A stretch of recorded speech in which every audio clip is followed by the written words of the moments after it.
में, खास तौर से मैं अभी बात कर रहा हूँ स्कूल स्टूडेंट्स की, जो छोटे होते हैं, टीनेजर्स होते हैं, उनकी लाइफ में बहुत तरह के डिस्ट्रैक्शंस होते हैं। अपोजिट जेंडर की तरफ भी डिस्ट्रैक्शन होता है। साथ ही इसी से रिलेटेड एक और बात है कि यूँ कहा जाता है कि बच्चों को पहले से ही माँ बाप अगर अवेयर कर दें सेक्स एजुकेशन की तरफ, उनको सिखा दें, समझा दें, तो वो फिर अपने ट्रैक से ऑफ नहीं जाएंगे जी। इसके बारे में आपकी क्या राय, कैसे उन डिस्ट्रैक्शन से दूर रहा जाए? और फिर एट द सेम टाइम मैंने आपको भी सुना कहते हुए कि प्यार करना अच्छी बात है, और बच्चों कई लोग बोलते हैं, तो प्यार की सही उम्र क्या है? देखिए, पहली बात तो डिस्ट्रैक्शन से दुनिया में किसी बच्चे को आप बचा नहीं पाएंगे, कितनी भी ताकत लगा लें। ठीक है, आप भी नहीं बच पाए होंगे, मैं भी नहीं बच पाया था, हमारे पेरेंट्स भी नहीं बच पाए होंगे उस उम्र में, क्योंकि वो स्वाभाविक बात है। 13 से 19 साल के बीच की जो उम्र है, टीनेज, जिस समय हमारे फिजिकल चेंजेस बॉडी में आने लगते हैं, हार्मोन्स चेंज होने लगते हैं, वो प्रकृति की भाषा है कि वो अपने आप ऐसी इच्छाएं पैदा करती है, ऐसी जिज्ञासाएं पैदा करती है। अब किसी भी तरीके से प्रकृति के डिजाइन को चेंज कर देंगे, संभव नहीं है। इसलिए अगर 13 से 19 साल के बच्चे दूसरे सेक्स को लेकर जनरली थोड़ा सा डिस्ट्रैक्टेड होते हैं या अट्रैक्शन फील करते हैं उनको लेकर, तो पहले तो टीचर्स को, पेरेंट्स को यह समझ लेना चाहिए कि वो बच्चे ठीक हैं, वो अपराधी नहीं है, वो दोषी नहीं है, वो ठीक है, सामान्य स्थिति है।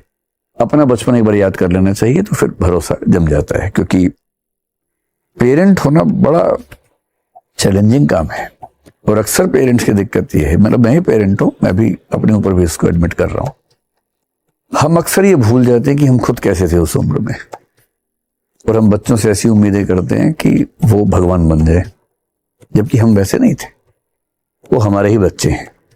स्वाभाविक है कि कुछ तो हम ऐसे होंगे ही होंगे, और जो प्राकृतिक जीवन है उसके विरोध में आप उनसे उम्मीदें करेंगे तो व्यर्थ की बात है।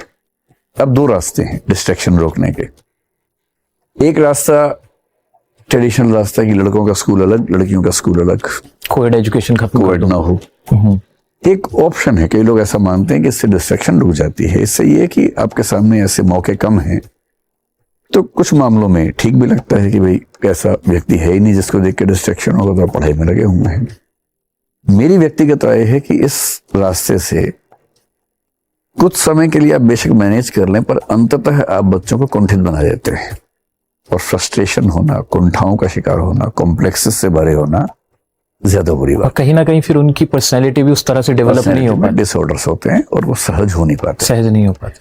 मैं यहां तक मानता हूं कि कोई व्यक्ति भविष्य में रेपिस्ट हो सकता है या नहीं, इसकी कुछ हद तक कोरिलेशन इस बात से भी है कि उसका एक्सपोजर दूसरे जेंडर से कितना रहा है। मैं एक सामान्य रूप से हाइपोथेसिस है मेरा, मैं दावा नहीं कर रहा हूं, रिसर्चर्स पे होनी चाहिए। मेरा हाइपोथेसिस है कि जो बच्चा बचपन से कोएड में ठीक से पढ़ा हो, कोएड का मतलब जहां बातचीत होती है, संवाद होता है, उस स्कूल के बच्चों के रेपिस्ट होने की संभावना कम होगी। सोशल फैब्रिकेशन बेटर है, क्योंकि उसके लिए लड़की अजूबा नहीं, लड़की के लड़का अजूबा नहीं है, वो दो मित्र हैं, बात करते हैं, हर तरह की बात करते हैं, तो अनावश्यक रूप से इंटरेस्ट एक दूसरे में नहीं है, उतना है जितना सामान्य रूप से होना चाहिए, पर ऐसी कुंठाएं नहीं है कि पागलपन हो जाए, हुआ क्रिएट नहीं किया हुआ, हुआ नहीं है। मेरी व्यक्तिगत राय ये है कि को एजुकेशनल सिस्टम बेहतर है, और इंटरेक्शन ज्यादा होने से दूरियां कम होती हैं। और मैं उस दूरी की बात नहीं कर रहा, ये नहीं कि प्यार मोहब्बत शुरू हो जाएगा। जो लड़का बचपन से लड़कियों के साथ क्लास में पढ़ता है, या जो लड़की बचपन से लड़कों के साथ क्लास में पढ़ती है, उसे इमोशनली एक्सप्लॉइट करना लगभग इम्पॉसिबल हो जाएगा, क्योंकि उसने दुनिया में एक ही लड़की को नहीं देखा है कि उसकी हर बात में वो दीवाना हो जाएगा। उसने 50 लड़कियों से बात की हुई है, उसे फर्क ही नहीं पड़ता है। शायद किसी एक आध व्यक्ति के प्रति उसके मन में अट्रैक्शन आएगा, बाकी किसी लड़की को देख के उसको ऐसा भाव ही नहीं आएगा, न लड़की के मन में लड़के को देखकर भाव आएगा। और साथ में ये भी जरूरी है कि हम इस बात को समझें, एक शब्द है सेक्स एजुकेशन, जिसको लेकर भारत के लोग बहुत परेशान हो जाते हैं। मेरी व्यक्तिगत राय हमेशा से ये है कि उस पर हमें ध्यान देना चाहिए। 2-3 लेवल्स पे समझने की जरूरत है। आज से 100 साल पहले का देखिए, महात्मा गांधी के दौर में हम देखते हैं कि 13 साल की उम्र के आसपास शादियां हो रही हैं, उनकी भी शादी उस उम्र के आसपास हो गई है। 13 का बच्चा पहली बार अपनी बॉडी में चेंजेस फील कर रहा है, उसी समय उसकी शादी भी हो गई है, बल्कि उससे थोड़ा पहले ही हो गई लड़की के मामले में। तो हार्मोनल चेंजेस के साथ साथ लगभग शादियां हो रही थी। डिस्ट्रैक्शन का बहुत स्कोप था नहीं उस जमाने में। लड़कियां स्कूल भी नहीं जा रही थी, तो उनकी सहेलियां भी उस तरह से नहीं थी, इंटरेक्शन भी कम था, एक्सपोजर भी कम था। आज दुनिया भर में एक्सपोजर बढ़ रहा है। शादी की एवरेज उम्र बढ़ती जा रही है, जो बड़े शहरों में तो 25-30 के आसपास तक पहुंच गई है। फिर जो सेक्सुअल कंटेंट है या इस तरह की चीजों की जानकारी है, वो मिलने की उम्र कम होती जा रही है। आप कितना भी कोशिश कर ले, बच्चों को इंटरनेट पे ऐसी चीजें ढूंढने से रोक नहीं पाएंगे, क्योंकि तकनीकी तौर पर वो आपसे ज्यादा समृद्ध होते हैं, ज्यादा इनोवेटिव होते हैं। तो बच्चों को इंफॉर्मेशन पहले पता लग गई, इसलिए वो प्री मैच्योर हो रहे हैं। जो हरकतें आज से 50 साल पहले शायद 17 साल का बच्चा करता होगा, वो आज 13 साल का बच्चा करता है। शादी की उम्र बढ़ते बढ़ते 28-30 तक चली गई है। बीच में एक लंबा फेज ऐसा है जब बच्चे में सेक्सुअल ओरिएंटेशन बहुत ज्यादा है, लेकिन उसको कुछ पता नहीं है। लड़कियों के मामले में फिर भी हम देखते हैं कि जो शादी के पहले देखेंगे महिला संगीत होता है, ऐसे कुछ प्रोविजंस हैं जहां माताएं, बड़ी बहनें अपनी बहनों को कुछ कुछ ऐसी चीजें बता देती हैं। लड़कों के मामले में फैमिली के अंदर स्कोप नहीं के बराबर है। मैंने अपने समाज में किसी बाप को अपने बेटे को सेक्सुअल एजुकेशन देते हुए नहीं देखा है, माँ को भी नहीं देखा है। माँ बेटी को बेशक बात कर लेगी, बेटे के साथ बहुत सहज नहीं होगी बात करने में। मैं 95% फैमिली की बात कर रहा हूँ। कुछ फैमिली ऐसी हो सकती है जो इस लेवल बात कर लेती हूँ। वो बेटा कहाँ से समझे चीजों को, उसके शरीर के अंदर चेंजेस आ रहे हैं, वो जानना चाहता है चीजों को, कहाँ से जाने। पेरेंट्स सिखा नहीं रहे हैं, स्कूल में अब सिखाना चाहते नहीं है। एक ही रास्ता बचता है, या तो उसके दोस्तों में से कोई दोस्त इधर उधर से अधूरी जानकारी इकट्ठी करेगा, वो भी हंसी मजाक में ज्यादा शेयर करेगा। उनमें से कई ऐसी बातें होंगी जो दिमाग में गलत फहमी बैठा देंगी। और कई लड़कों को मैंने देखा है, बच्चों को देखा है, वो ऐसी बातों को लेकर टेंशन में है जिन बातों का महत्व जीवन में है ही नहीं। करेक्ट। पर क्योंकि उनको गलत सोर्सेस से चीजें पता लगी, इसलिए ऐसा हो रहा है। इसलिए कॉम्प्रिहेंसिव सेक्स एजुकेशन, जिसका दरअसल इसका नाम थोड़ा परेशान करने वाला है। वो नाम सेक्स एजुकेशन का नाम आप हेल्थ एजुकेशन कर दीजिए, सब ठीक हो जाएगा। फिजिकल हेल्थ एजुकेशन भी कर देंगे तो भी चलता है। और उसमें करना क्या है, सबसे पहले बच्चों को ये सिखाना है कि यदि कोई उनको एक्सप्लॉइट करना चाहे तो कैसे बचना है। बैड टच, बैड टच क्या है, गुड टच क्या है, उसकी सेंस समझानी है। अगर कोई सेक्सटोर्शन जैसी स्थिति में उनको लाना चाह रहा है, उनका एक वीडियो कॉल पे लिया, जल्दी से वीडियो बना लिया, फिर ब्लैकमेल करना शुरू कर दिया, ये सब तो आजकल खूब होता है। तो अगर बच्चा ऐसी किसी कंडीशन में फंस गया है तो उसमें कैसे खुद को संभालना है। कोई उसको बड़ी उम्र का व्यक्ति एक्सप्लॉइट करना चाहता है, इन्फ्लुएंस, कैसे उससे उसको निकलना है बाहर। और मैंने तो देखा है कि जिन देशों में ये पढ़ाया जाता है, सिखाया जाता है, वो बेहतर है। ये भी सिखाना है कि इन चीजों की सही उम्र क्या होती है, गलत उम्र में इन चीजों में जाने से क्या नुकसान हो सकते हैं, ये भी सिखाना उसका पार्ट है। तो सेक्स एजुकेशन का मतलब ये नहीं होता कि सेक्सुअल ट्रेनिंग देनी है। समझ पैदा करनी है जीवन के एक ऐसे हिस्से के बारे में जो महत्वपूर्ण है, लगभग अनिवार्य है, और उसके बारे में जानकारी देने वाला कोई है नहीं। क्या हम आज भी इन चीजों को लेके स्टीरियोटाइपिस्ट हैं? फैमिली में ये माइंडसेट है कि वैसे तो पढ़ाई लिखाई खूब कर ली, सारी चीजें बदल ली, लेकिन इन चीजों को लेके एक टैबू क्रिएट किया हुआ है। टैबू जैसा टैबू क्या बोलते हैं, जो भी है वो टैबू है कि घर के लोग इन मुद्दों पर बात नहीं करते हैं। अभी एक इंडियन रिसर्च मैंने पढ़ी है जिसमें बताया गया कि 90% से ऊपर फैमिलीज में, शायद 95%, इस मुद्दे पर कोई बात ही नहीं होती है। आप सब टीवी देख रहे हैं, अचानक कोई ऐसा कंटेंट आ गया, कोई एडवर्टाइजमेंट आ गया, सैनिटरी नैपकिन का मान लीजिए आ गया, तो तुरंत टीवी म्यूट होता है, चैनल चेंज हो जाता है, बात नहीं होती है। और जब मैं ये कह रहा हूं तो मैं अपने घर की बात भी कर रहा हूं, क्योंकि हम सबके घरों का माहौल ऐसा है कि और वो एक दिन बदलेगा भी नहीं, वो बदलने में समय लगता है। तो जब सारे रास्ते बंद हैं तो कोई तो रास्ता खुले। कुछ ऐसे शानदार टीचर्स हों जो इन चीजों को बहुत ही गहराई के साथ, सलीके के साथ और ट्रांसपेरेंसी के साथ भी, और थोड़ा सा पर्दा बनाए रखते हुए कि भाषा स्खलित ना हो जाए, चीप ना हो जाए, पूरी गहराई और गरिमा मेंटेन रखते हुए लड़कों को लड़कियों को समझा सकें कि जीवन का ये पक्ष क्या है। कमेंट में लोग आपका नाम लिखेंगे इस चीज के लिए, क्योंकि हाँ, तो मैं भी तैयार हूँ, मुझे कोई दिक्कत नहीं। मैं ऐसे सेशंस, मतलब मैंने उस चीज को पढ़ाने के लिए कोई ट्रेनिंग नहीं ले रखी, हो सकता है कोई ट्रेनिंग की जरूरत होती हो, लेकिन मुझे कोई दिक्कत नहीं है। 13 से 19 साल के बच्चों को बैठा के उनको ये बातें बता पाना, इसमें कौन सी ऐसी बड़ी बात है। जो 13 से 20 की उम्र है, टेस्टोस्टेरोन हार्मोन लड़कों का उस समय बढ़ता है बहुत ज्यादा। ये बात बायोलॉजिकली साबित होती है बार बार कि मेल सेक्सुअल डिजायर और फीमेल सेक्सुअल डिजायर में बहुत अंतर है। मेल्स की सेक्सुअल डिजायर बहुत तेजी से उठती है, बहुत जल्दी सेटिस्फाई हो जाती है। फीमेल्स की सेक्सुअल डिजायर बहुत ग्रेजुअली ऊपर उठती है और उसको शांत होने में ज्यादा समय भी लगता है। इसलिए आप देखेंगे सेक्सुअल रिलेशनशिप की शुरुआत करने में मेल्स का बिहेवियर हमेशा ज्यादा एग्रेसिव रहता है। ऑलमोस्ट एवरीवेयर आप देखेंगे वही प्रपोज कर रहे हैं, वही ट्राई कर रहे हैं डेटिंग करने के लिए, बाइक घुमा रहे हैं, ऊपर नीचे पहिया घुमा रहे हैं कि किसी तरह से साबित हो जाए कि मैं तुम्हारे लायक हूं। अब टेस्टोस्टेरोन बढ़ गया है, बेचैनी उनके अंदर है, उनको एक्सेस नहीं है फीमेल पार्टनर्स के लिए, ऐसे दोस्त उनके नहीं, वो जैसे माहौल में रहते हैं बात करने से हिलना मत जाता कि जैसे पेन मांग लिया अब बात भी नहीं कर सकते, दिमाग खराब हुआ पड़ा है। ऊपर से इंटरनेट है, पॉर्न सुबह से रात तक देख रहे हैं, इच्छाएं बढ़ती जा रही हैं और पॉर्न देख के एक लेवल ऑफ एक्सपेक्टेशन ऐसा बन गया है जो रियल लाइफ में कभी नहीं आने वाला है। उनको बचपन से ये भी सिखा दिया कि ये बहुत गंदी चीज होती है, तो बात भी नहीं कर सकते। ऊपर से कंपटीशन है, करियर बनाना है। लड़के को तो बचपन से पता है कि पूरा परिवार मुझे पालना है और पेरेंट्स के पूरे सपने उस पर टिके हुए हैं और पेरेंट्स बार बार याद दिला रहे हैं कि बेटा मेरी रिटायरमेंट 10 साल में होने वाली है, तुम्हें कमाना है, इसलिए पढ़ाई में मैं खराब हो जाऊं, ये ऑप्शन लड़के के पास उतना नहीं है, उसको ज्यादा स्ट्रेस है। इसलिए 13 से लेकर 18-19 साल का जो लड़का है, ये इस दुनिया की सबसे मुश्किल चीज है। ये बच्चे बड़े विद्रोह, हमारा बेटा उस उम्र में है, एकदम घोर विद्रोही होता है कई बार। ठीक है, हम समझ रहे हैं उसके मन में क्या चीजें चल रही हैं, एकदम अकेला है, किसी से बात नहीं कर सकता।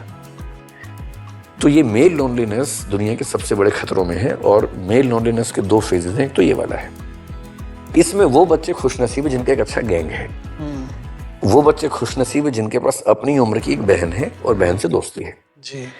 एक बहन होने से, उससे दोस्ती होने से आपकी बहुत सारी कुंठाएं इसलिए खत्म हो जाती हैं कि आपको आइडिया रहता है कि लड़की ऐसी होती है, आसपास है, उससे बात हो रही है, तो आपको पता है कि ऐसी होती है, बात भी आप कर पा रहे हैं। और दूसरा, मेल लोनलीनेस जनरली 40 के बाद जो आती है वो सबसे ज्यादा डेंजरस है। इसलिए आप देखेंगे हार्ट अटैक्स महिलाओं में कम होते हैं, पोर्शन बहुत ज्यादा होते हैं।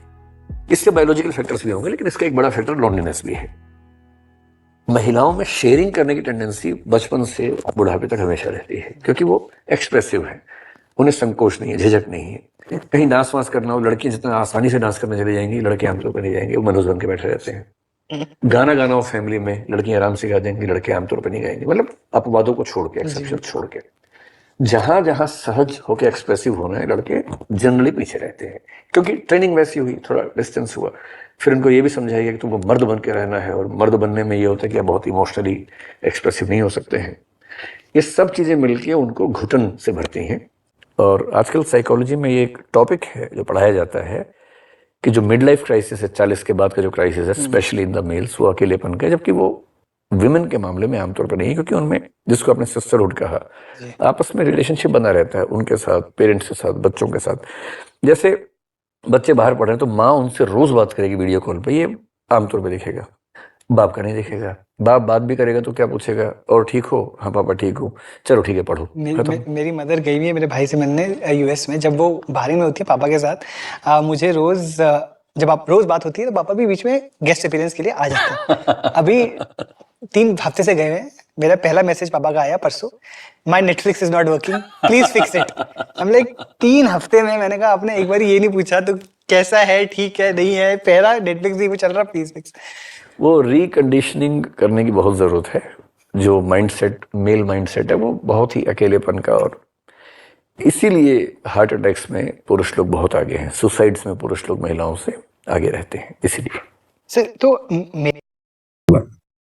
देखो, हम लोग पशुओं से ही मनुष्य बने हैं, इसमें तो भरोसा है आपको, या आपको लग रहा है कि नहीं पहले मनुष्य ही थे? मैं एक अजीब सी बात आपसे कर रहा हूं, पर एथिक्स की दुनिया में सब अजीब सी बातें करना बहुत जरूरी होता है कि हमें कंसेप्ट समझ में आ जाए। ये बताएं, पशु पक्षियों का स्वभाव हमने देखा है, पशु पक्षियों में सेक्स की जो इच्छा है, जो यौन इच्छा है, उसकी जो मात्रा है वो कितनी मात्रा है, उस पर कभी ध्यान दीजिए। और आज के मनुष्य में उसकी कितनी मात्रा है, उस पर गौर कीजिए। ये मात्रा ऑलमोस्ट इक्वल है या इसमें बहुत ज्यादा अनुपात भंग हो चुका है? अनुपात बहुत भंग हो चुका है। मनुष्यों की दुनिया में यौन इच्छाएं इतनी महिमा मंडित हो गई हैं, क्योंकि पशु पक्षियों की दुनिया में आप पाएंगे कि वो साल भर में एक जो बरसात का समय है वो उनका मेटिंग का समय होता है। उस समय को छोड़ के आमतौर पर साल भर उनकी वो इच्छाएं लगभग सुप्त रहती हैं, लगभग सुषुप्त अवस्था में रहती हैं। एक खास प्रकृति में, एक खास ऋतु में वो इच्छाएं, वो भी प्रकृति का डिजाइन है, उस ऋतु में, उस माहौल में, उस मौसम में वो इच्छा आती है। और वो इच्छा सिर्फ इतनी मात्रा में है कि उससे उनकी सृष्टि आगे बढ़ सके, उनकी पीढ़ियां आगे बढ़ती रहें। अब एक सवाल ये भी है, इसलिए कई विद्वान ये बात कहते हैं कि sex is the most overrated thing in human world. वो एक ऐसी चीज है जिसका जितना महत्व होना चाहिए था उससे कई गुना ज्यादा महत्व हो गया है, इतना महिमा मंडन हो गया उसका। तो कैसे हो गया? दुनिया भर की फिल्में, दुनिया भर का साहित्य, गाने सुनेंगे, गाने में भी ये सब बकवास आती रहती है। कुछ भी सुनेंगे, कुछ भी देखेंगे, वही सब बकवास हमेशा महिमा मंडित रूप में आएगी। कोई फिल्म देखने जाएंगे, उसमें नायक कुछ और करना करे, मोहब्बत जरूर करता हुआ दिखेगा। मतलब वो केंद्र में है हर चीज में। सारी फिल्में, सारा संगीत, सारा साहित्य उस पर टिका हुआ है। और ये सब होते होते क्या हुआ कि एक इच्छा जिसकी एक सीमित मात्रा स्वाभाविक थी हम सबके जीवन में, वो बढ़ते बढ़ते इतनी केंद्र में आ गई है कि हम में से बहुत सारे लोग अपने जीवन को डिफाइन करते हैं उस चीज के माध्यम से। ये होता है किसी प्राकृतिक इच्छा का मात्रा में इतना बढ़ जाना कि वो कृत्रिम इच्छा के स्तर पर चली जाए। ये एक एग्जाम्पल है। और इसलिए जो मार्क्सिस्ट लोग हैं या जो कन्फ्लिक्ट थियरी के लोग हैं, मार्क्सिस्ट हो, अम्बेडकराइट हो, फेमिनिस्ट हो, किसी से बात कीजिए, वो सब इस वाक्य को दोहराएंगे बार बार, sex is the most overrated thing in this world. क्योंकि उनको लगता है कि हम चाहते हैं कि व्यक्ति समझदार बने, दलित विमर्श पे सोचे, जेंडर डिस्कोर्स पे सोचे, और अमीर गरीब के अंतर पे सोचे, विद्रोह करे, लोकतंत्र अच्छा बनाए, आंदोलन करे। इन सब चीजों की तुलना में जैसी कुछ ऐसा लिटरेचर, ऐसी फिल्म आती है, लोग उसी में खो जाते हैं। सारी चेतना जो लगनी चाहिए किसी कायदे की चीज में, वो सब लग जाती है इन सब चीजों में। और इसलिए वो कहते हैं कि पूंजीवाद सेक्स को इतना ग्लोरीफाई इसलिए करता है कि आम आदमी सही मुद्दों पर ध्यान न दे सके। वो 24 घंटे एक सेक्स का भूखा प्राणी बना रहे, कामुक प्राणी बना रहे, और जितना वो कामुक होगा या काम चेतना से लदा होगा, उतना ही सही मुद्दों पर ध्यान देने की क्षमता उसकी कम हो जाएगी। पूंजीवाद की साजिशें किस किस स्तर पे होती हैं, बहुत रोचक प्रश्न है ये भी। साजिशें किस तरह से होती हैं? तो ये एक ऐसा एग्जाम्पल है जहां प्राकृतिक इच्छाओं का कृत्रिमीकरण या आर्टिफिशियलाइजेशन होता है। अब तो घबरा रहे बहुत ज्यादा, बात समझ में आ रही है ना? चल ठीक। आप बताएं पहले मुझे, इसी बहाने एक सामाजिक मुद्दे पर थोड़ी सी बात भी हो जाए। वेश्यावृत्ति में जो भी लोग शामिल हैं, पहली बात तो उसमें केवल महिलाएं शामिल नहीं है, पुरुष भी शामिल हैं, है ना। अब वो कंसेप्ट पुराना है कि केवल महिलाएं शामिल होती थी। आजकल महिलाएं पुरुष दोनों प्रकार की वेश्याएं बड़े शहरों में होते हैं। ऐसे बहुत सारे रिसर्च आर्टिकल्स मिलते रहते हैं। आप ये बताएं कि यदि कोई स्त्री या यदि कोई पुरुष वेश्यावृत्ति में शामिल है, और यहां वेश्यावृत्ति का मतलब गीत संगीत के सेंस में नहीं है, देह के सेंस में है, शरीर के सेंस में है, तो आपको क्या लगता है कि वो ये काम मजबूरी में करता होगा या करती होगी, या कोई दूसरी वजह हो सकती है इसके पीछे?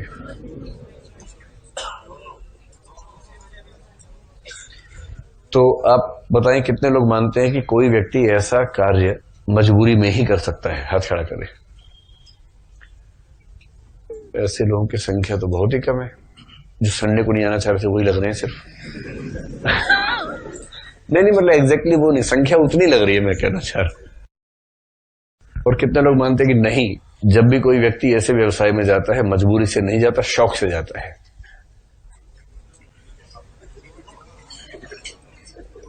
ऐसे में एक दो हाथ यूं हो गए तुरंत। पड़ोसियों ने कहा खतरनाक काम कर रहे हो भाई, नीचे कर रहे हाथ, मरेगा।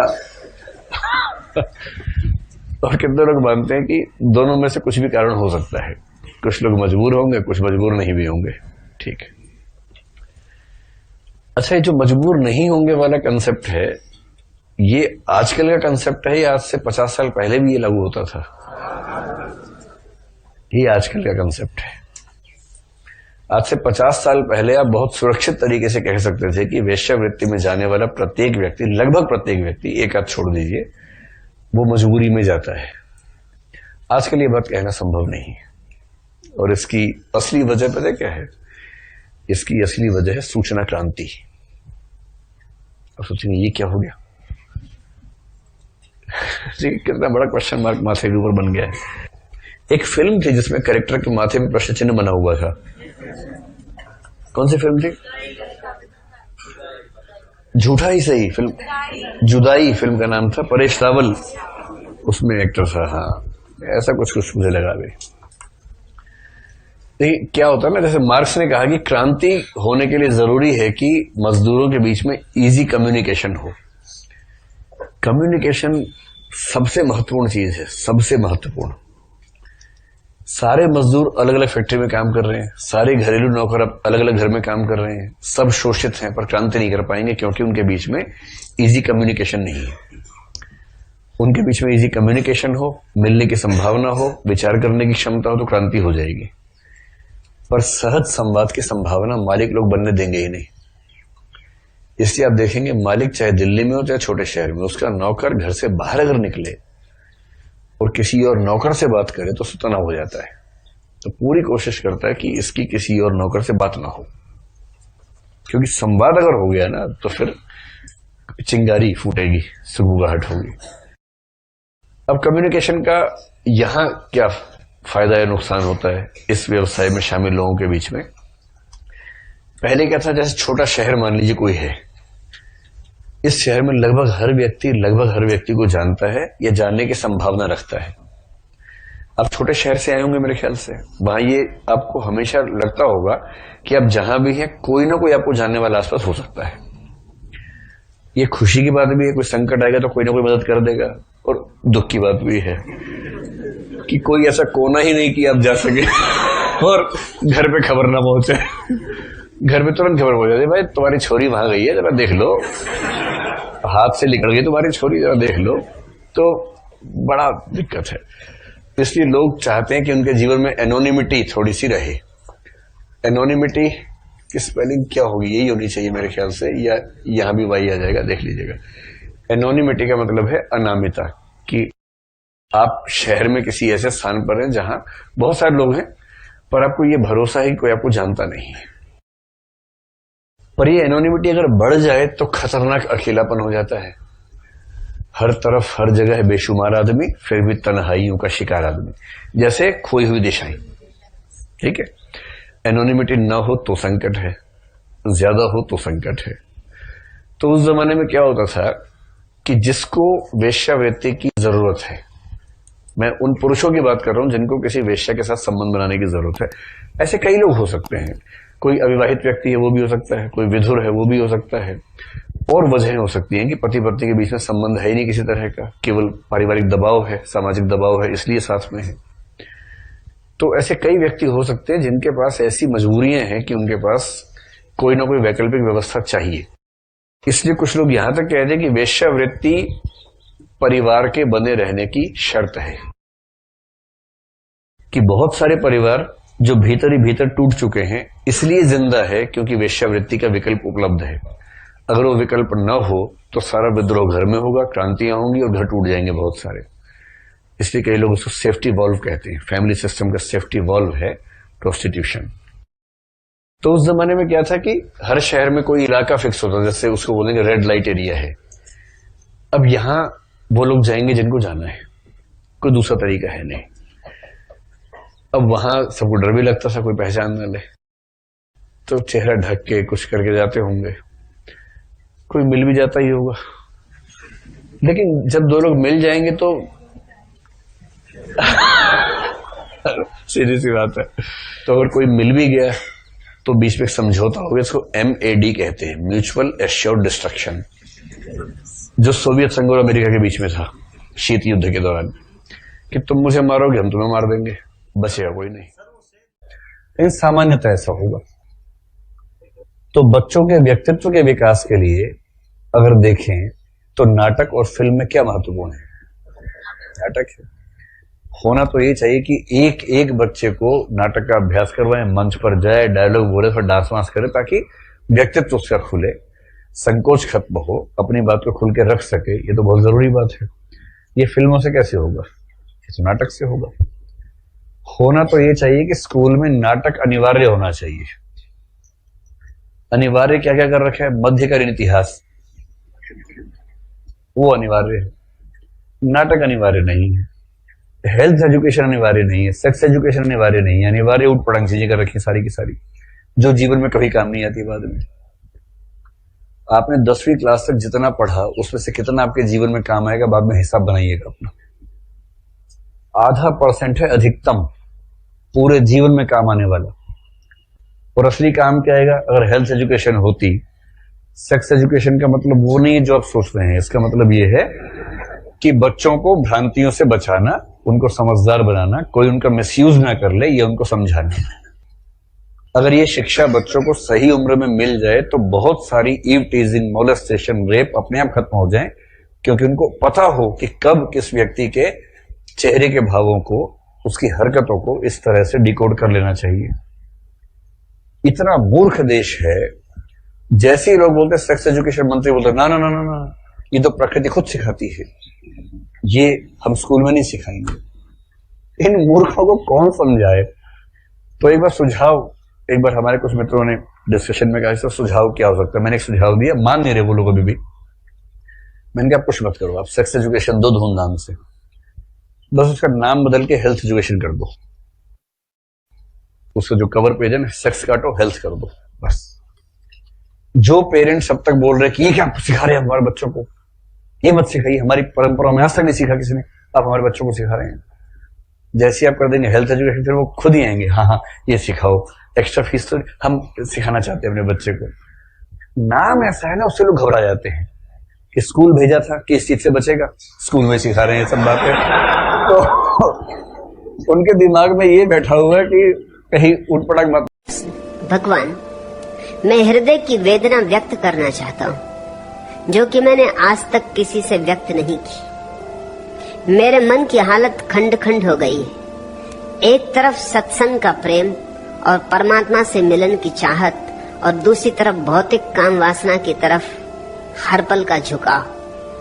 आज प्रौढ़ावस्था तक उससे छुटकारा नहीं पा सका हूँ। समझ आती है तो अधूरी रहती है, और स्त्री शरीर के अनेक अनुभवों के बावजूद भी और ज्यादा विरक्ति तंग करती। सब अच्छी कही हुई बातें और सिखावने बाहर ही रह जाती। मैं वहीं का वहीं, सब भूलकर लोलुप हो जाता हूँ।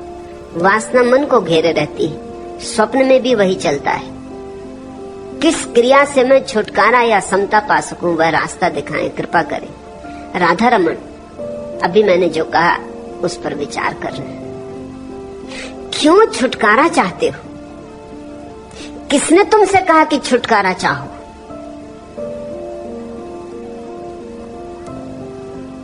छुटकारा चाहने की चेष्टा में ही उपद्रव हो रहा है। वासना को अंगीकार करो। प्रकृति से मिली है, तुमने कुछ बनाई नहीं। अगर कोई कसूरवार होगा कभी तो परमात्मा कसूरवार होगा, तुम कसूरवार नहीं। इतना मैं तुम्हें आश्वासन देता हूं कि परमात्मा तुमसे ये नहीं पूछेगा कि तुम काम वासना में क्यों जिए, और पूछे तो उसका कॉलर पकड़ के हिला देना और कहना है कि दी थी तुमने, मेरा क्या कसूर था? न बनाते। नहीं, परमात्मा ने कभी किसी से पूछा नहीं, कैसे पूछेगा? तुम अपनी तस्वीर में लाल रंग भरो और फिर तस्वीर पर नाराज हो जाओ कि इसमें लाल रंग क्यों है, तो लोग तुम्हें पागल कहेंगे। तुम्ही ने लाल रंग भरा है। अगर कोई कसूरवार है तो परमात्मा कसूरवार होगा, तुम तो कसूरवार नहीं हो। मैं तुम्हें मुक्त करता हूं तुम्हारे कसूर से। तुम ये पाप का भाव छोड़ो, और मजा ये है, और विरोधाभास भी। अगर पाप का तुम भाव छोड़ दो वासना के प्रति, तो कभी के मुक्त हो गए होते, प्रौढ़ावस्था तक रुकना ना पड़ता। मेरे देखे वैज्ञानिक हिसाब से 14 वर्ष की उम्र में काम वासना शुरू होती, पकती, और 42 वर्ष की उम्र में अपने आप समाप्त हो जाए, अगर व्यक्ति स्वीकार करके शांति से आनंद पूर्वक जिए, अपने आप समाप्त हो जाए। हर 7 वर्ष में परिवर्तन होते। पहले 7 वर्ष में वासना बिल्कुल ही छिपी होती। 7 वर्ष से 14 वर्ष की उम्र में हल्की हल्की झलकें आनी शुरू होती। समझ में नहीं पड़ता बच्चे के कि क्या हो रहा है, लेकिन हल्की हल्की झलकें आनी शुरू होती, उसमें उत्सुकता जगने लगती।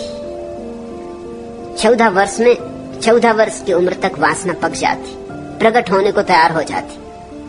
मगर हमने जो व्यवस्था बनाई है वो बड़ी बेहूदी अवैज्ञानिक है। जब बच्चा काम वासना से तैयार हो जाता 14 साल का, तब हम उसे दमन शुरू करवाते।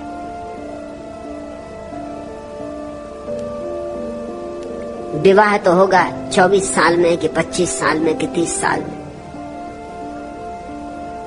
14 साल से लेके और 24 साल तक 10 साल के फासले में वासना का क्या होगा?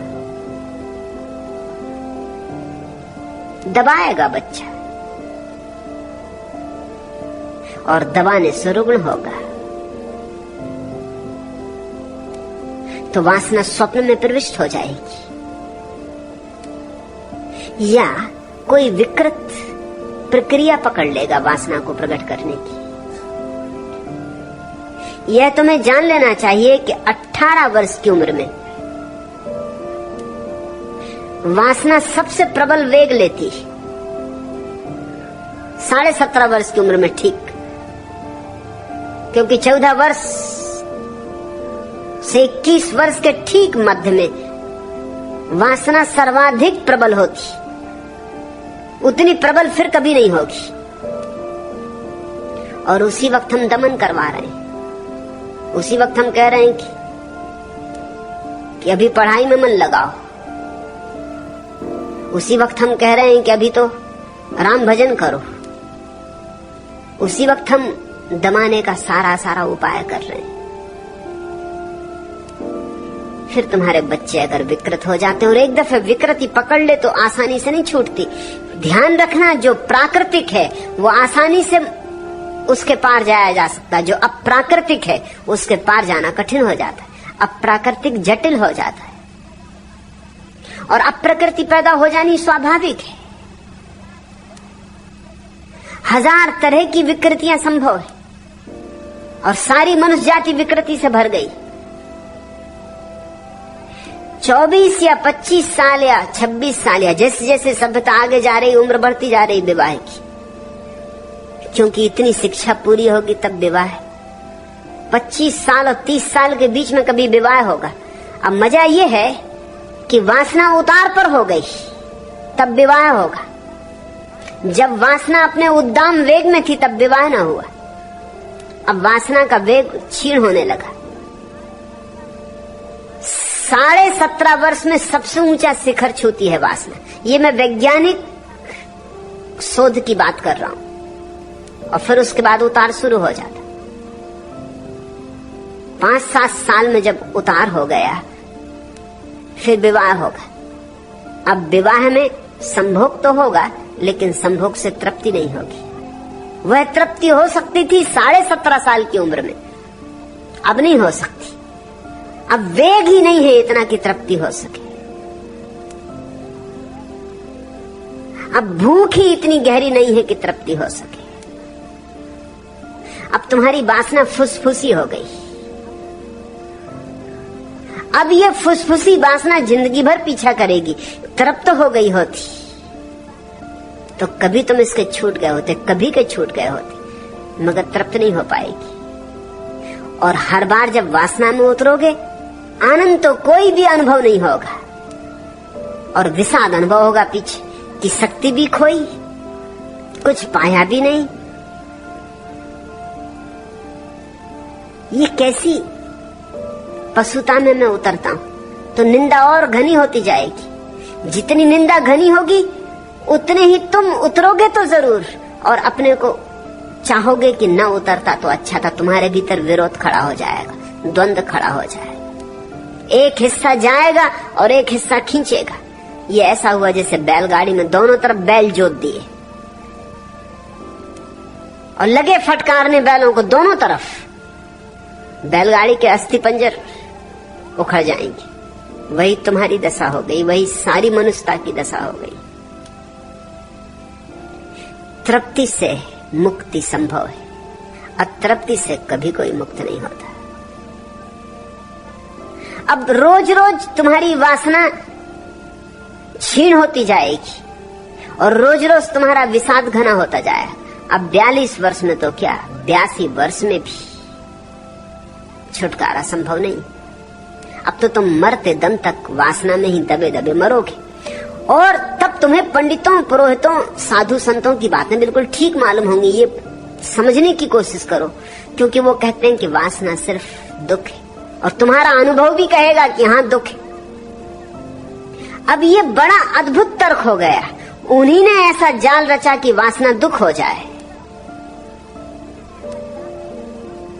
और तुम्हारा भी अनुभव अब यही कहेगा कि वासना दुख है। तो संत ठीक ही कहते हैं।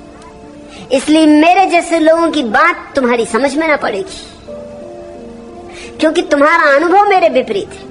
मैं कहता हूं वासना परम आनंद है, मगर तुम राजी नहीं हो सकते। तुम कहोगे किससे कह रहे हैं आप?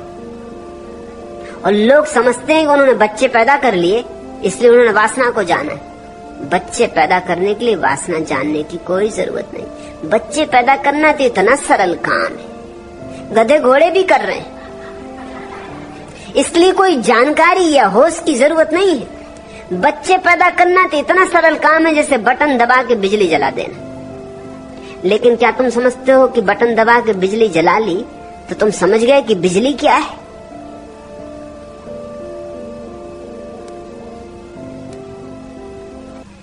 बिजली क्या है ये तुम नहीं समझ जाओगे बटन दबाने से। बिजली को जानना तो एक बड़ी गहन यात्रा है, बड़ी लंबी यात्रा है। अभी भी वैज्ञानिक रहस्य को खोल नहीं पाए हैं कि बिजली क्या है। उपयोग सीख गए, बिजली से 1000 काम लेने लगे, लेकिन बिजली क्या है इसका उत्तर अभी विज्ञान के पास नहीं। और काम वासना जीवंत बिजली है, जीवंत विद्युत है। वो विद्युत का और भी ऊपरी, और भी आगे का कदम है, आगे का पड़ाव है। अभी तो भौतिक विद्युत का भी रहस्य नहीं खुल पाया है, तो जैविक विद्युत का, बायोलॉजिकल इलेक्ट्रिसिटी का रहस्य तो अभी बहुत दूर है। अभी तो उस पर काम भी शुरू नहीं हुआ है।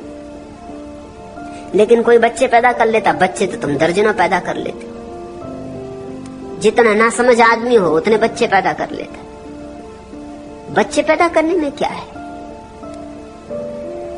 लेकिन बच्चे पैदा करने वाला सोचने लगता है कि मैं वासना को जानता हूं, और छुटकारा नहीं हुआ अभी तक। वासना को तुम नहीं जानते।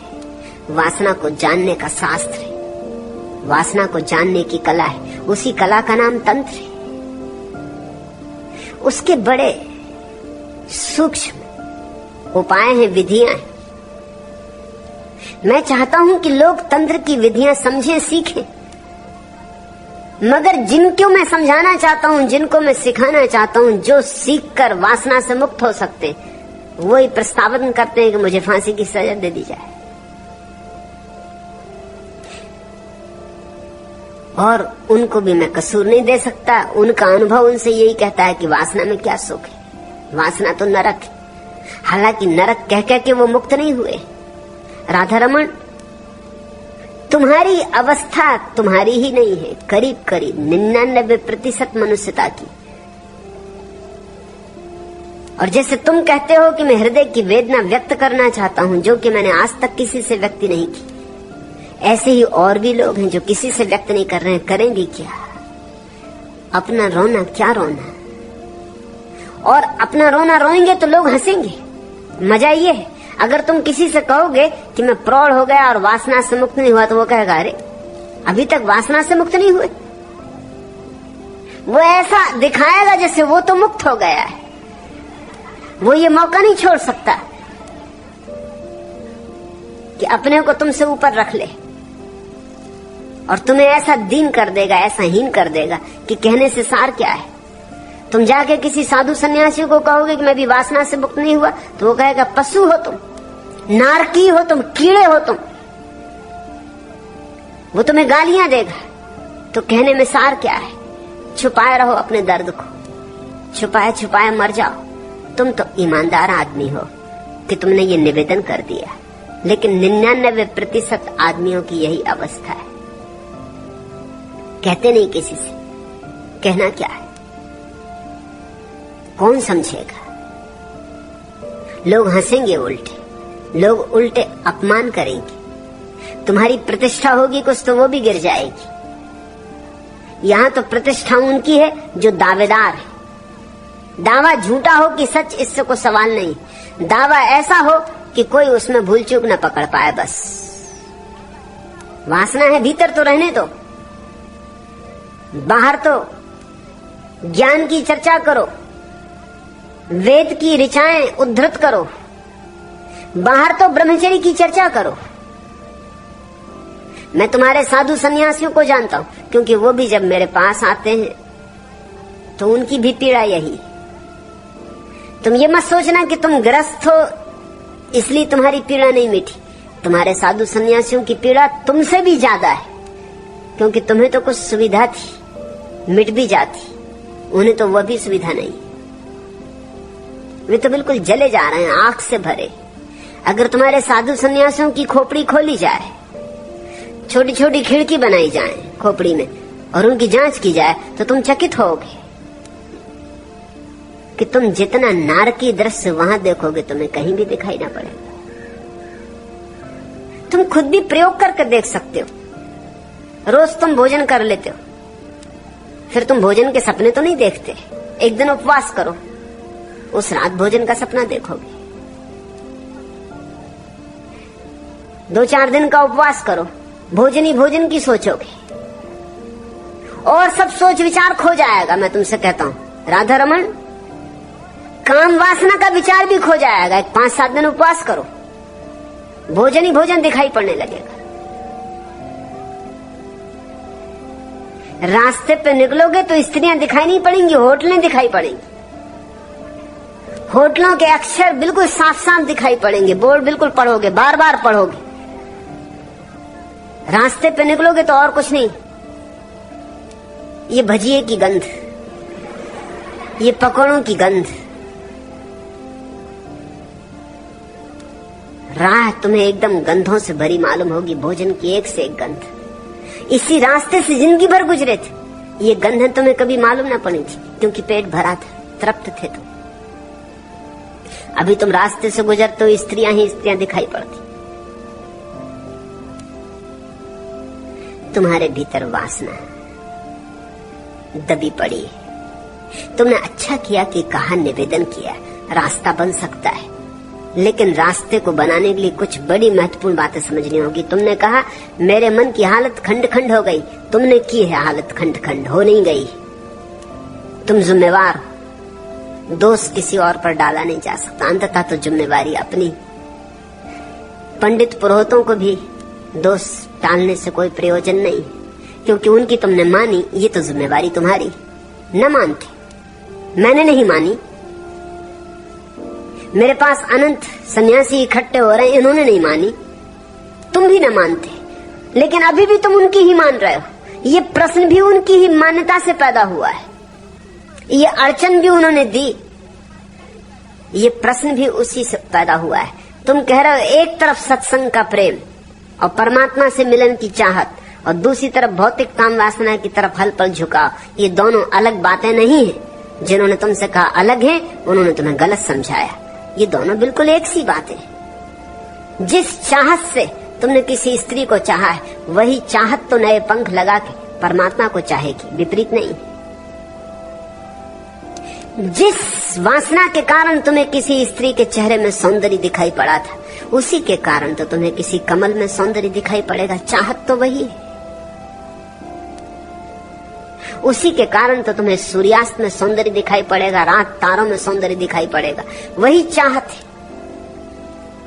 और उसी चाहत से एक दिन तुम्हें ये सारा जगत सौंदर्य से भरपूर मालूम पड़ेगा, तब परमात्मा का अनुभव शुरू होगा। लेकिन तुम कह रहे हो एक तरफ परमात्मा की चाहत और दूसरी तरफ काम वासना की तरफ झुकाव। तुमने इनको विपरीत मान रखा है, वहीं तुम्हारी भूल हो रही, वहीं मूल भूल हो रही। और जब मूल भूल हो जाए तो फिर तुम जो भी करोगे वो गलत हो जाएगा। पहला कदम ही गलत पड़ गया।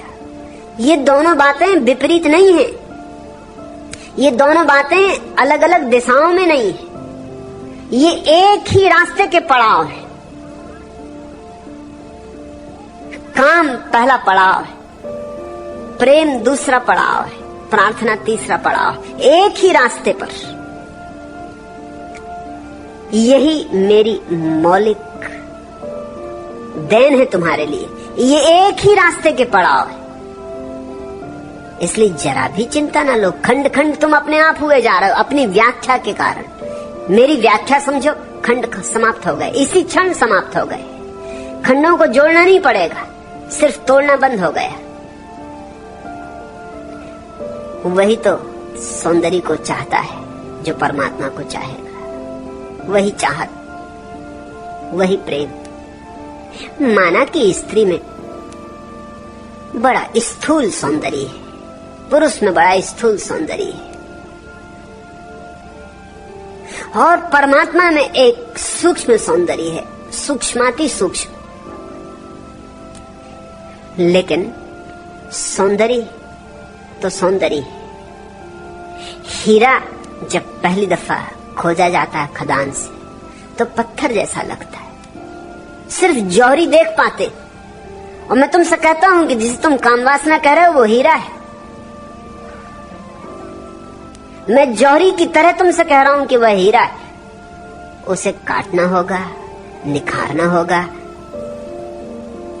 उसे साफ सुथरा करना होगा,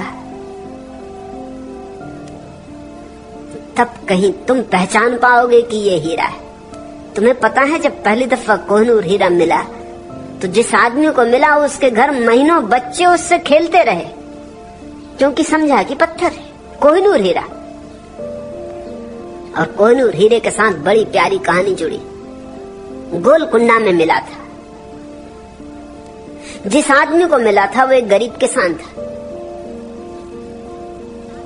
छोटा सा एक खेत था और खेत में से बहती हुई एक छोटा सा झरना था। उस झरने की रेत में ही उसे एक दिन ये पत्थर चमकता हुआ मिल गया। सोचा, उठा लिया कि बच्चे खेलेंगे, आके बच्चों को दे दिया। बच्चे उससे खेलते भी रहे, वो घर में कभी इस कोने कभी उस कोने पड़ा रहा।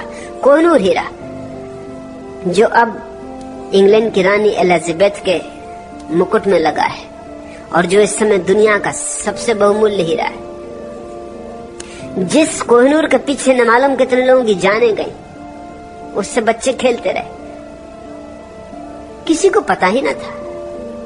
और कहानी अद्भुत है कि उस किसान के घर एक रात एक यात्री फकीर मेहमान हुआ। उस फकीर ने जमानों की बातें की, दूर दूर की, क्योंकि सारी दुनिया घूमा हुआ था। और उसने उस किसान से कहा कि तू भी यहाँ क्यों समय खराब कर रहा है, मिट्टी में क्यों सिर फोड़ रहा है। ऐसी जगह है जहाँ सोने की खदानें हैं, हीरों की खदानें हैं, मैं तुझे पता दे देता हूं, तू जा, इतनी मेहनत से तो तू अरबपति हो जाए। तो उसने अपना खेत बेच दिया, जिस खेत में कोहिनूर मिला था उसने बेच दिया। और उसी खेत में फिर खदान मिली सबसे बड़ी गोलकुंडा की, जिससे दुनिया के सबसे कीमती हीरे निकले। वो उसने ऐसा 2 कौड़ी में बेच दिया, खेत की कीमत में बेच दिया। और खेत को बेच के निकल पड़ा तलाश में। अपने पत्नी बच्चों को कहा कि तुम रुको, मैं जाता हूं धन की तलाश में। कोई 4-5 साल बाद भिखमंगे की हालत में वापस लौटा। वो जो पैसे थे सब खर्च हो गए, न कहीं कोई हीरे की खदानें मिली, न कोई धनी हो पाया। भटक के अपने घर वापस आ गया। लेकिन जिस दिन घर वापस आ गया उसी दिन उसकी आंख खुली। वो हीरा जो बच्चों को खेलने दे गया था, इस 4-5 साल की यात्रा में खदानें तो नहीं मिली, लेकिन हीरों की परख आ गई। हीरे हीरे की धुन सवार रही।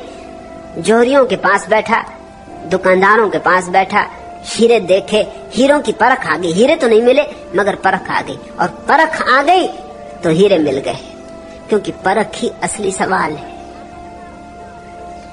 विश्वास ही न कर सका अपनी आंखों पर कि हीरा मेरे घर में है, और मैं सारी दुनिया में खोजता रहा। फिर लाख उपाय किए कि खेत वापस मिल जाए, लेकिन अब खेत कैसे वापस मिले, खबर उड़ गई। उस खेत में सबसे बड़ी खदान गोलकुंडे की। निजाम हैदराबाद के सम्राट के पास जितने हीरे थे वो सब उसी खदान के हीरे थे। काफी हीरे थे, अभी भी हैं। जब निजाम हैदराबाद अपनी पूरी शान में थे तो उनके पास इतने हीरे थे कि हर वर्ष उन हीरों को धूप देने के लिए 7 छतों पर फैलाना पड़ता था, सिर्फ धूप देने के लिए। फावड़ों से निकालना पड़ता था और फावड़ों से ही वापस कमरों में बंद करना पड़ता था। जैसे हीरे ना हो कंकड़ पत्थर, ये उसी गरीब किसान के खेत में सारे हीरे मिले।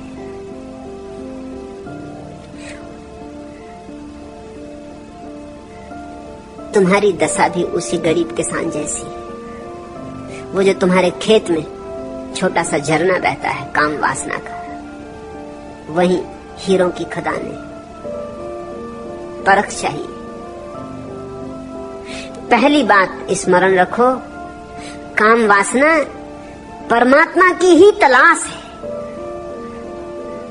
और इसलिए काम वासना में तुम सदा पाओगे कुछ कमी रह गई, कुछ कमी रह गई, क्योंकि तलाश परमात्मा की है।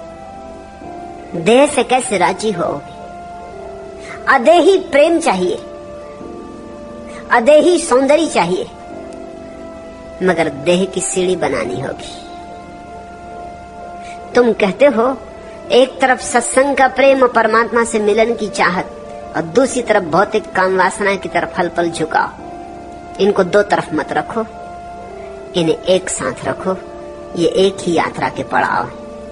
आज प्रौढ़ावस्था तक उससे छुटकारा नहीं पा सका हूं, इसी गलत विवेचन के कारण छुटकारा नहीं मिला। जरा सा गलत विवेचन हो जाए, इंच भर की गलत भूल हो जाए कि हजारों मील का फासला हो जाता है सत्य से। लेकिन तुम सोच रहे होगे कि छुटकारा इसलिए नहीं मिला कि मैंने पूरी कोशिश नहीं की। छुटकारा इसलिए नहीं मिला कि तुमने पूरी कोशिश की। तुमने खूब लड़ाई की अपने से, मगर लड़ाई से छुटकारा नहीं मिलता। बोध से, ध्यान से छुटकारा मिलता है। और छुटकारा शब्द ठीक शब्द नहीं, क्योंकि छुटकारे में यह भाव है ही कहीं कि गलत है। छुटकारा ना कहो, अतिक्रमण कहो,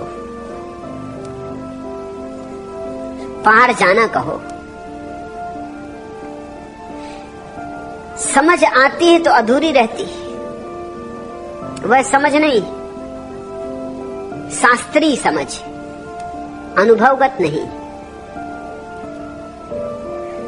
और स्त्री के शरीर के अनेक अनुभवों के बावजूद भी वृत्ति और ज्यादा तंग करती। स्त्रियों के शरीर के अनुभव से पुरुष मुक्त होता है, पुरुष के शरीर के अनुभव से स्त्री मुक्त होती। सभी अनुभव मुक्तिदायी है, मगर अनुभव पूरा नहीं हो पाता, क्योंकि तुम भीतर लड़ रहे हो। तुम जब स्त्री को आलिंगन भी कर रहे हो तब भी तुम सोच रहे हो कि अरे पापी ये क्या कर रहा है, अरे नारकी ये क्या कर रहा है, सड़ेगा नरक में। वो तुम्हारे संत भीतर से उपदेश दे रहे हैं, वो बीच में खड़े, वो डंडा लिए बीच में ही खड़े रहते, वो तुम्हें मिलने नहीं देते। तुम भीतर निंदा कर रहे हो, कोस रहे हो अपने को। ऐसे कहीं समझ पैदा होगी, अधूरी अधूरी होगी। और अधूरी समझ समझ नहीं, समझ या तो पूरी होती है या नहीं होती, या तो ना समझ या समझ। इन दोनों के बीच में कोई पड़ाव नहीं। तुम समझ को बांट नहीं सकते। तुम ये नहीं कह सकते कि अभी आधी समझ। आधी समझ का क्या मतलब होगा? समझ काटी नहीं जा सकती खंडों में, समझ अखंड है। लेकिन मैं जानता हूं तुम्हारी अड़चन क्या है, क्योंकि वही तो अड़चन सारी मनुष्यता की है। जब स्त्री के पास होते हो तब तुम्हारे सारे संत महंत भीतर स्त्री के विपरीत बोलने लगते हैं कि स्त्री नरक का द्वार है। ढोल गमार शूद्र पशु नारी ये सब ताड़न के अधिकारी बोलने लगे तुम्हारे सारे संत महंत। और जब स्त्री से दूर होते हो तब तड़फती है तुम्हारी वासना, तुम्हारी दुविधा मैं जानता हूं, ना घर के ना घाट के। घाट पे होते हो तब घर की याद आती, जब घर होते तब घाट की याद आती। धोबी के गधे जैसी तुम्हारी अवस्था हो गई। और ये ऐसा है, जो चीज मिल जाती है उसमें पूरा रस नहीं ले पाते, और जो नहीं मिलती वो मिलनी चाहिए इसकी वासना सताती। जब अभाव रहता है तब मांग, और जब मिलती है कोई चीज तब उसे पूरा जी नहीं पाते, इसलिए सब बटा बटा रह गया है। सब अच्छी कही हुई बातें और सिखावने बाहर ही रह ही जाएंगी, क्योंकि अच्छी बातें अगर बाहर से आती हैं तो बाहर ही रह जाएंगी। सिखावने अगर औरों की हैं तो उधार हैं, बाहर ही रह जाएंगी। असली बात तो भीतर से आती है, जन्मती है भीतर। तुम्हारी बातें अच्छी, तुम्हारी नहीं, किन्हीं औरों की। तुमने उनको गोद ले लिया है, जैसे गोद ले लेते ना लोग। अब किसी ने किसी का बच्चा गोद ले लिया, गोद लेके वो मां हो गई, गोद लेके तुम पिता हो गए। मगर क्या तुम समझते हो कि गोद लिया बच्चा सच में किसी को मां बना सकता है? क्योंकि मां बनने की अनिवार्य प्रक्रिया तो हुई ही नहीं। वो 9 महीने का गर्भ, वो 9 महीने की तकलीफें, वो 9 महीने का बोझ, वो उल्टियां, भोजन का पचना नहीं, रात नींद का ना आना, वो 9 महीने की पीड़ा कौन झेलेगा? मां बनना कोई मुफ्त में तो नहीं होता, उसके लिए कीमत चुकानी होती। और जिस दिन बच्चा पैदा होता है उस दिन की पीड़ा, असह पीड़ा। गोद लेके तो तुमने बड़ी होशियारी कर ली, सब झंझट से ही बच गए। लेकिन ध्यान रखना, जिस दिन बच्चा पैदा होता है उसके पैदा होने में ही दूसरी तरफ मां पैदा होती है। बच्चा अकेले पैदा नहीं होता। जब तक बच्चा नहीं था तब तक वह स्त्री थी, मां नहीं थी। जिस दिन बच्चा पैदा हुआ उस दिन स्त्री में कुछ नया अंग जुड़ा, मां बनी। तो 2 पैदा हुए उस दिन, एक तरफ बच्चा पैदा हुआ, एक तरफ मां पैदा हुई। फिर बच्चे का पालना, फिर बच्चे की सारी तकलीफें, फिर रात रात जागना, फिर रात में 10 बार जागना, फिर बच्चे को दूध देना, अपने प्राणों से बच्चे को जोड़े रखना, फिर बच्चे की सब तरह तीमार, सब तरह फिक्र, वो सारा दान, वो सारा प्रेम, वो सारी करुणा, उस सबसे मिलके मां बनती। तुमने होशियारी की, तुमने गणित का काम किया, तुम सारी झंझट से बच गए। तुमने परख नली का शिशु ले लिया कि तुम गए हो किसी और का बच्चा उधार ले लिया। ठीक ऐसी ही घटना ज्ञान के संबंध में भी घटती। असली ज्ञान के लिए तो तुम्हें भीतर बहुत सी पीड़ाएं झेलनी पड़ती, बहुत सी तपस्याएं झेलनी पड़ती, बहुत से अनुभवों से गुजरना पड़ता, निखरना पड़ता, बहुत सी आग झेलनी पड़ती। ज्ञान भीतर पैदा होता है, जैसे गर्भ, ऐसे ज्ञान भीतर पैदा होता है। ऐसा ज्ञान मुक्त करता है। ऐसे ज्ञान से तुम सच में ज्ञानी होते हो। एक तरफ ज्ञान जन्मता है, दूसरी तरफ ज्ञानी जन्मता है। लेकिन तुमने उधार ले लिया है ज्ञान। अच्छी सिखावने कहां से लाए हो? किताबों में पढ़ ली। और हो सकता है जिन्होंने किताबों में लिखी उन्होंने और किताबों में पढ़ ली होगी। उधारी पर उधारी चल रही है। धर्म नगद होता है, उधार धर्म नहीं होता। इसलिए तुम्हारी अड़चन है राधा रमन। तुम कहते सब अच्छी कही बातें और सिखावने बाहर ही रह जाती, रह ही जाएंगी। बाहर की हैं, बाहर ही रह जाएंगी, भीतर जा भी कैसे सकती? गोद लिया बच्चा गर्भ में जाएगा कैसे? गर्भ से आया हुआ बच्चा एक बात है, लेकिन अब तुम गोद लिए बच्चे को गर्भ में कैसे ले जाओ? वह तो बाहर ही रहेगा। और बच्चे को चाहे पता चले न चले, तुम्हें तो सदा पता रहेगा कि अपना नहीं। तुम्हें तो कैसे भूलेगी ये बात कि अपना नहीं। इसे भुलाने का कोई उपाय नहीं। तुम्हारे बीच और बच्चे के बीच एक फासला बना ही रहेगा। संबंध औपचारिक रहेगा, संबंध आत्मिक नहीं हो सकता। इसलिए मैं तुमसे कहता हूं, ज्ञान की चिंता ना करो, ध्यान की चिंता करो। ध्यान के गर्भ में ज्ञान का बच्चा जन्मता है, वो तुम्हारे भीतर जन्मेगा, और जब भीतर जन्मेगा तभी भीतर हो सकता है। कहते हो बाहर की सारी सिखावनें बाहर रह जाती हैं और मैं वही का वही, वही के वही रहोगे, मगर ईमानदार आदमी हो, सच्ची बात कह रहे हो। लोग कहते ही नहीं ये बात, और सच्ची बात कही है तो रास्ता खुल जाएगा। अब कुछ हो सकता है।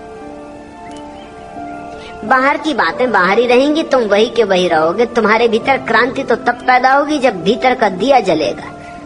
मैं तुमसे कहता हूं, भीतर का दिया जल सकता है, कोई कारण नहीं है। बुद्ध का जला, महावीर का जला, यारी का जला, तुम्हारा जल सकता है। हर एक व्यक्ति भीतर के दिए को लेकर पैदा हुआ है, लेकिन जलाने की प्रक्रियाएं सीखनी होगी, सत्संग करना होगा, साहस करना होगा, किसी जीवंत बुद्ध के साथ चलने का संन्यस्त होना होगा, शिष्य बनना होगा। और ध्यान रखना, असली गुरु ज्ञान नहीं सिखाता, असली गुरु ध्यान सिखाता है, और ज्ञान तुम्हारे भीतर पैदा होता है। नकली गुरु ज्ञान सिखाता है, और तब सब बातें बाहर की बाहर रह जाती। मैं वही का वही तुम कहते, सब भूलकर लोलुप हो जाता हूं। वासना मन को घेरे रहती, स्वप्न में भी वही चलता है। किस क्रिया से छुटकारा या समता पा सकूं? छुटकारा तो नहीं, छुटकारे की तो भाषा छोड़ दो। अतिक्रमण, समता भी नहीं, अतिक्रमण। क्योंकि समता भी मुर्दा मुर्दा होगी। किसी भांति शांत हो जाए ये आग वासना की, मगर ये आग बड़ी कीमती है, शांति से करना नहीं है। इसी आग के सहारे तो परमात्मा की अग्नि जलानी, इसी चिंगारी से तो पूरे जंगल में आग लगेगी।